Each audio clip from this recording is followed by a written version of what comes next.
Digital computer electro mechanical تک ریاستہائے متحدہ امریکہ کی بحریہ نے ایک آبدوز 1938 پر سوار استعمال کرنے کے لیے ایک اتنا چھوٹا الیکٹرو مکینیکل اینالاگ کمپیوٹر تیار کیا تھا۔ یہ ٹورپیڈو ڈیٹا کمپیوٹر تھا جس نے متحرک ہدف پر ٹورپیڈو فائر کرنے کے مسئلے کو حل کرنے کے لیے مثلث استعمال کیا۔ دوسری جنگ عظیم کے دوران دوسرے ممالک میں بھی اس طرح کے آلات تیار کیے گئے تھے۔ ابتدائی ڈیجیٹل کمپیوٹر الیکٹرو مکینیکل تھے۔ حساب کتاب کو سر انجام دینے کے لیے الیکٹرک سوئچنگ نے مکینی ریلوے چلائے۔ ان آلات میں کم آپریٹنگ رفتار تھی اور بالآخر ویکیوم ٹیوبوں کا استعمال کرتے ہوئے بہت تیز اعلیٰ الیکٹریکل کمپیوٹنگ کے ذریعے آگے بڑھا دیا گیا تھا۔ جرمن انجینئر کونراڈ زیوس نے 1939 میں تیار کیا Z2 electro mechanical railway computer کی ابتدائی مثالوں میں سے ایک تھی۔ اس کے ساتھ اپنی پہلی مشین کی Z3 میں زیوس نے 1941 پیروی کی، جو دنیا کا پہلا کام کرنے والا الیکٹرو مکینیکل پروگرام مکمل طور پر خودکار طریقے سے ڈیجیٹل کمپیوٹر تھا۔ Z3 کو سن 2000 ریلوے کے ساتھ بنایا گیا تھا، جس میں 22 بٹ لفظ کی لمبائی نافذ کی گئی تھی، جو گھڑی کی فریکوینسی پر 5 سے 10 کے قریب چلتی تھی۔ بلٹچ پروگرام کا کوڈ کارٹون فلم پر فراہم کیا گیا تھا، جبکہ ڈیٹا کو میموری کے 64 الفاظ میں محفوظ کیا جا سکتا ہے یا کی بورڈ سے فراہم کیا جا سکتا ہے۔ یہ کچھ معاملات میں جدید مشینوں سے بالکل مماثلت رکھتی تھی۔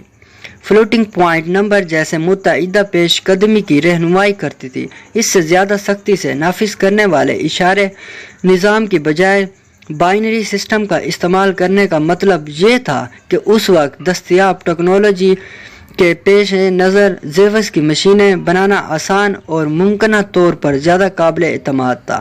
Z3 ٹورنگ مکمل تھا۔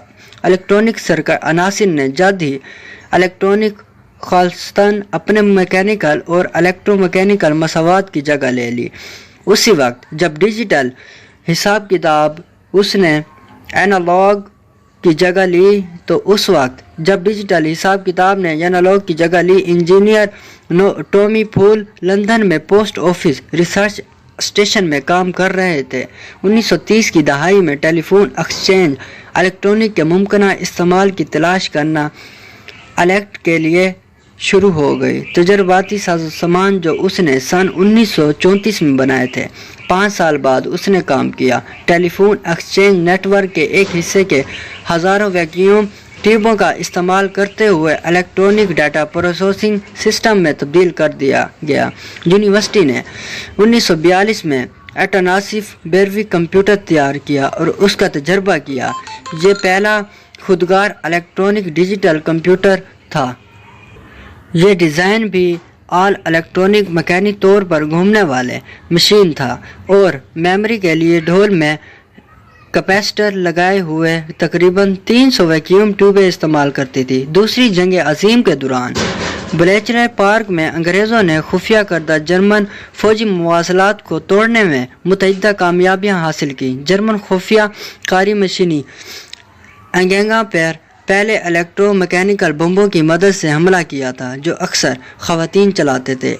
اعلیٰ ترین عالمی مواصلات کے لیے استعمال ہونے والی جدید ترین لورینس SZ 40 سے 42 مشین کو توڑنے کے لیے مکس نیومین اور اس کے ساتھیوں نے کولوسس کی تعمیر کے لیے پھولوں کو کمیشن دیا۔ اس نے فروری 1943 کے شروع سے 11 مہینے گزارے، جس میں پہلا کولوسس کی ڈیزائننگ اور تعمیر کی گئی تھی۔ دسمبر 1943 میں ایک عملی ٹیسٹ کے بعد کولوسس کے بلیچلے پارک بھیج دیا گیا، جہاں اسے 18 جنوری 1944 کو پہنچا گیا اور اس نے اس پر حملہ کیا۔